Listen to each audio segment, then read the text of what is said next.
Ujutru sam se probudila, otvorila sam oči, ali došla sam do jedne ideje. Kako se skržiti niz nizbrdicu koja je opasna i nema pola asfalta sa rolerima? Pa, hajde da ga pogledamo zajedno. Ovdje sam bila u hodniku i počela sam da se penjem stepenik po stepenik sa rolerima.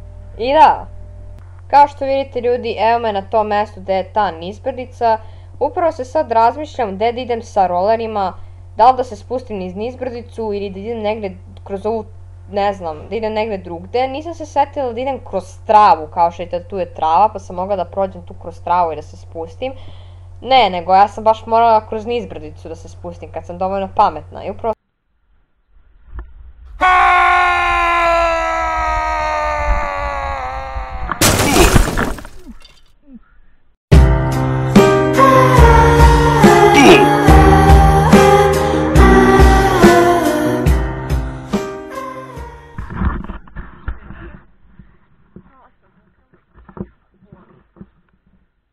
Znači, evo me sad u krevetu. Šita da mi je noga, znači, nije ništa strašno, verujte mi. Izgledalo je na prvi pogled da je strašno. Ja sam upravo stavila neke obloge i mnogo mi je bolje. Neću se da otvaram zato što, čekaj, stvari ću da probam da otvaram, nisam kako izgleda.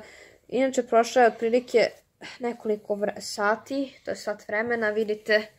Nije ništa posebno, verujte mi, izgleda užasno.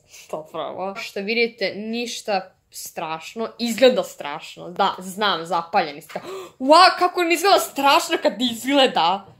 Da, izgleda odvratno. Ali mi je bolje nego pre sat vremena. U stvari, šta se desilo? Ja sam jutro stala da vozim rolere, znate,